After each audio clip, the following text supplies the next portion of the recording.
जी नमस्कार, मैं अजय वर्मा और आप देख रहे हैं न्यूज नशा। आज मैं आपको लेके चलता हूं पाकिस्तान। क्यों पाकिस्तान?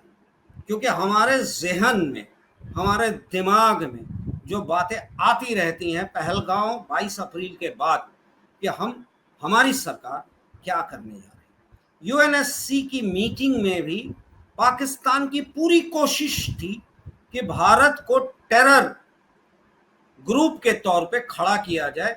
उस हमारे इंडिया के एग्रेसिव सो कॉल्ड, उनके हिसाब से एग्रेसिव मेजर्स पे यूएनएससी से वो पाकिस्तान चाहता था कि जो 5 परमानेंट मेंबर हैं वो रिएक्ट करें, रेस्पॉन्ड करें। हमने क्या किया था? पहलगांव के बाद हमने इंडस वाटर ट्रीटी पे अबेंस लगा दिया, उनकी लग गई। अब वो कह रहे हैं कि अगर पानी रोकोगे तो हम खून निकालेंगे। निकाल लो, देखते हैं। दूसरी बात, उन्होंने कहा कि पहलगांव में जो हुआ है उसका हम दोनों मिलकर इसको प्रोब करते हैं। भैया तुम करोगे कैसे? क्योंकि तुम ही तो इन्वॉल्व हो। तुम्हारे ही लोगों ने पहलगांव को अंजाम दिया। तुम्हारे दहशत गर्दों ने टेररिस्ट ऑर्गेनाइजेशन एलईटी के frontal organisation TRF, the resistance force ने इसको अंजाम दिया और क्लेम भी किया। तुमने यूएन में कहा, पाकिस्तान की बात में कर रहा हूं, तुमने यूएन में कहा भैया टीआरएफ को हटा दो, यूएन ने मान लिया। यूएस ने भी ये कहा, चाइना का तो मैं ब्रेक एंड थ्रो वाली स्थिति होती है, कब किसके साथ नहीं। China is known for it. आज की तारीख में उसका मार्केट इंटरेस्ट है, बिजनेस इंटरेस्ट है, इकोनॉमिक इंटरेस्ट है पाकिस्तान में, तो वो पाकिस्तान की बोली बोल रहा है। पर मार्केट हमारे यहां भी है तो खुल के नहीं बोल रहा। तो ये स्थिति है। बांग्लादेश की बात करें, यूनुस साहब के जो बगल अगल रहते हैं ना लोग, उन्होंने यूनुस भी चाइना से बात किए थे। और 7 सिस्टर्स जो हमारी हैं, 7 नॉर्थ ईस्टर्न स्टेट्स, उसकी बात उन्होंने कर दी कि आज की तारीख में अगर इंडिया पाकिस्तान पे अटैक करता है तो it is an opportune moment. Bangladesh ने चाइना को कहा it is an opportune moment कि हम नॉर्थ ईस्ट में घुस जाएं। अरे यार, तुम्हारी पैदाइश इंडिया से हुई है, तुम्हारा जन्म ही इंडिया का देन है। India is a mother for you, Indira was a mother for you. तुम्हारी औकात क्या है? तुम सिर्फ इस्लामिक नेशन होने के कारण बिलबिला रहे हो। तुम्हारे यहाँ जो इस्लामिक फेनेटिक्स हैं तुमको बर्बाद करके रख देंगे, जैसे कि पाकिस्तान को बर्बाद करने में लगे हुए हैं। और पाकिस्तान आज की तारीख में 3 फ्रंट पे फंसा हुआ है। एक है बलूचिस्तान, दूसरा है पीओके और तीसरा है इंडिया। कहां जाएगा पाकिस्तान आज की तारीख में? उसका प्राइम मिनिस्टर कहां है? कहीं मुझे दिखता नहीं है। उसका जो आर्मी चीफ है वो सिर्फ अपने रियल एस्टेट्स को बचाने के लिए धंधे में लगा है, जबकि वो बलोच रेजिमेंट का है, आईएसआई। और वो जलंधर का, पैदाइश उसकी जलंधर की है, उसके बाप माए जलंधर से थे। और दूसरा जो आईएसआई का जो डीजी होता था, आज की तारीख में एनएसए है, वो भी तो बलोच रेजिमेंट का है। और बलोचियों को उसने जितना तंग किया, दहशत गर्दी की, उसी का नतीजा है आज की तारीख में कि बलोच आज इंडिपेंडेंट स्टेट के तरफ 99% बढ़ गए हैं। और शायद आने वाले 48-72 या कपल ऑफ डेज में बलूचिस्तान अलग स्टेट हो जाएगा। फिर पाकिस्तान की औकात और पाकिस्तान की स्थिति क्या रहेगी, इस पे हम जानना चाहेंगे अपने मित्र और सीनियर जर्नलिस्ट संजय समर जी से। जी संजय जी। देखिए अजय जी, पाकिस्तान की स्थिति अच्छी नहीं है। ये आपने भी कहा और पूरा विश्व भी जानता है कि आर्थिक दृष्टि से काफ़ी वो कमज़ोर हो चुका है। उसके यहाँ पेट्रोल, डीज़ल, रहन-सहन, खान-पान सब पर आफ़त आ गया है, इसमें कोई शक नहीं है। लेकिन उसके यहाँ के लोग जुझारू हैं, ये पूरा विश्व जानता है, जो जहाँ की परवाह किए बगैर कुछ भी कर देते हैं और कुछ भी करने के लिए तैयार रहते हैं। पाकिस्तान चीन से भी बड़ा धूर्त देश है अजय जी। वहाँ धूर्तता वहाँ के लोगों के रग-रग में बसी हुई है और अगर जो एक शब्द होता है लतखोर, भी आप कह सकते हैं, ये शब्द हमको नहीं इस्तेमाल करना चाहिए। लेकिन जितनी ये लड़ाइयाँ हुई अब तक, पार्लियामेंट्री शब्द जित है। जितनी लड़ाइयाँ हुई अब तक सब में मैं पीटा गया है, सब में पीटा गया है, लेकिन अपनी बदतमीज़ी से वो बाज नहीं आ रहा है और बदतमीज़ी उसके सीने में है, उसके खून में ही है कि वो सीधा चल ही नहीं सकता है। लेकिन हाँ, उसकी चापलूसी को दाद देना होगा कि वो अपनी चापलूसी कर के, दाँत निपोड़ के, भीख माँग करके चाइना जैसे धूर्त लोगों के साथ दोस्ती बना करके रखा है और चाइना जैसा धूर्त दूसरे धूर्त को मदद करने के लिए तैयार बैठा हुआ है, तैयार है।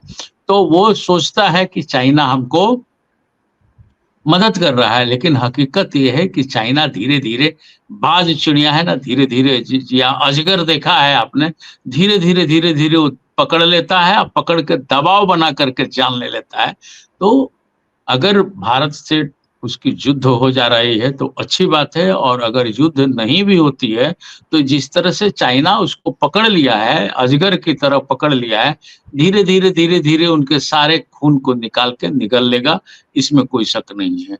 और उनके यहाँ कोई वो तो अपने अपने प्रधानमंत्री को, अपने लोगों को मारने में थोड़ा-सा भी नहीं हिचकते, चाहे बिलावल भुट्टो की माताजी को उठा लें या फिर जियाउल हक को फांसी देने की बात उठा लें। अभी देखिए अपने ही प्रधानमंत्री को लोगों ने जेल में बंद करके रखा है, यातना दे रहा है।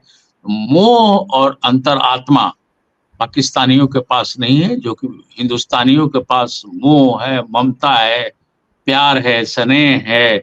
ये सब चीज़ से ओत-प्रोत हैं हिंदुस्तानी और पाकिस्तानियों के पास दिल ही नहीं है। किसी के लिए दिल ही नहीं है। तो ये सब कारण है, विश्व भी देख रहा है इन सब चीज़ों को और बहुत जल्द पर्दा भी उठेगा उनकी करतूत पर। आज तो विश्व कह रहा है ना भाई कि हाँ भाई, आतंकवादी अगर कोई पैदा करने वाला देश है जिसका नाम है पाकिस्तान, पाकिस्तान। तो ये सब चीज़ें हैं अजय जी। अब देखना है कि उन सब चीज़ों से किस तरह से विश्व उन पर दबाव बनाता है और वो किस तरह से छिल-मिला करके अपने टूट जाते हैं या फिर कि कोई मिल करके तोड़ता है। हो सकता है जिस तरह से कांग्रेसी हुकूमत में इंदिरा गांधी ने पाकिस्तान को 2 टुकड़े किए, नाम तो भारत का ही आता है, हिंदुस्तान का ही आता है। उसी तरह से मोदी जी अ, अटैक कर के और बलूचिस्तान को अलग कर के और इधर पीओके लेकर के पाकिस्तान को थोड़ा-सा छोटा-सा जो इलाका बचेगा वो छोटा-सा इलाका उनको छोड़ दिया जाए। ऐसी ऐसी भी संभावना ज़्यादा दिखाई दे रही है। अजय, बांग्लादेश पे आप क्या कहेंगे? जहाँ की देखिए ये बात बांग्ला आई कि चाइना का एक अपॉर्चुनिटी है आज की तारीख में कि वो हमारे साथ 7 सिस्टर्स नॉर्थ ईस्टर्न स्टेट्स पे जो बातें आ रही हैं, ये बांग्लादेशी नेताओं का वर्जन है या पाक या चाइना से ऑर्गेनाइज्ड या स्पॉन्सर्ड वर्जन है? देखिए अजय जी, हमारे कई राज्यों से बहुत काफ़ी करीब है बांग्लादेश, जिसमें नॉर्थ ईस्ट की बात आपने कहा तो त्रिपुरा के 3 क्षेत्र से 3 तरफ से बांग्लादेश है, जिसके चलते बांग्लादेशी घुसपैठ भी उधर सबसे ज़्यादा है, त्रिपुरा में, असम में, इन सब जगहों पर ज़्यादा है। इसी से नॉर्थ ईस्ट के सातों स्टेट जो आते हैं अपने, असम है, मणिपुर है, मेघालय है, मिज़ोरम है, नागालैंड है, त्रिपुरा है, अरुणाचल है, 7 स्टेट आते हैं नॉर्थ ईस्ट के 7 सिस्टर में। ये इन 7 स्टेट के बारे में कहा जाता है। तो उधर स्थितियां ऐसी हैं कि भीतर और बाहर दोनों तरफ से है। बांग्लादेश आज से बदमाशी नहीं कर रहा है, वो भी बहुत दिनों से बदमाशी कर रहा है। अजय जी, आप देखेंगे कि 91, 92, 93 में भी जितने प्रशिक्षण अल्फा उग्रवादियों को जो भी मिला, वो सारा प्रशिक्षण बांग्लादेश में देता था। इसके ठोस सबूत मिलते थे। उस जमाने की सरकार जो यहाँ होती थी, उस सरकार ने बांग्लादेशी हुकूमत को चिताया भी था, दबाया भी था, जबकि शेख हसीना की सरकार से भारत के मधुर रिश्ते रहे हैं। इसके बावजूद वहाँ प्रशिक्षण की बात है, उग्रवादियों को प्रशिक्षण देने की बात है, तो उग्रवादियों को प्रशिक्षण वहीं मिलता था। बांग्लादेश से ही हथियार सप्लाई होता था। बहुत सारे हथियार मिलते भी थे नॉर्थ ईस्ट में, जो अल्फा उग्रवादियों के साथ लड़ाई होता हो, या फिर नागालैंड एनएस मुइवा के गुट से भी जो लड़ाई होता हो, एनएससीएन से जो लड़ाई होता था, उग्रवादी संगठन थे।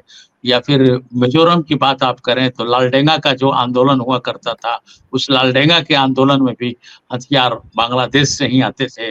और उसके सब सबूत मिले हैं, उस आधार पर बात कर रहे हैं। तो कहीं न कहीं पैदा तो जरूर भारत ने उसको किया है। और वहाँ जो आंदोलन चल रहा था, शेख हसीना के पिताजी जो आंदोलन चला रहे थे, उस आंदोलन को इंदिरा गांधी ने सपोर्ट किया। और दो भाग में बांटा गया था। तो उस दो भाग में बांटने का रिजल्ट ही ऐसा आया कि अब वो लोग खुंदक पाल करके रखे हैं। तो स्वाभाविक बात है, उसमें कोई गलत बात नहीं है। वो लोग भी अपना फन काढ़ रहे हैं। अगर आप कमजोर होंगे तो स्वाभाविक बात है कि फन काढ़ेंगे। अगर अटैक कर करके थर के पीट दिया जाता, धो दिया जाता, तो चुप हो जाते, जैसे अमेरिका करता है। अमेरिका में 11-11 हुआ, बोला परसों अटैक, मतलब परसों अटैक कर करके उनको नेस्तनाबूद कर दिया। तो उस तरह का छवि बना करके रखना पड़ता है अजय जी।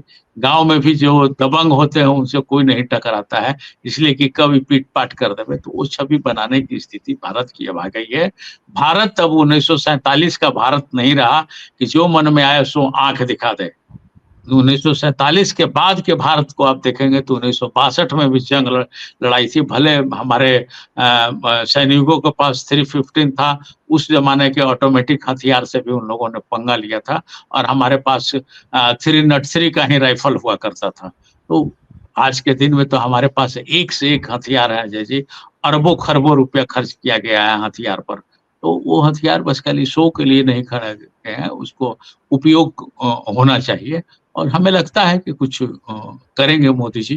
काफी समझदार और काबिल इंसान है, और मौका देख करके वो अटैक करते हैं। तो हमें ऐसा लगता है कि जन जो चाहता है, सेना जो चाहती है, हम और आप जो चाहते हैं, उसको मोदी जी पूरा करेंगे। और ये धूर्त पाकिस्तान को मटिया मेट करेंगे एक बार फिर। चलिए, अच्छा लगा आपसे बात करके संजय जी। फिर हम आएंगे आपके पास इसी तरह के मुद्दों को लेकर अपने व्यूअर्स के लिए। जी धन्यवाद, बहुत बहुत धन्यवाद। और आप हमसे जुड़े रहने के लिए सब्सक्राइब करें YouTube पर, फॉलो करें Twitter पर और लाइक करें Facebook पर। और ज्यादा जानकारी के लिए आपको टाइप करना होगा सिर्फ न्यूज नशा।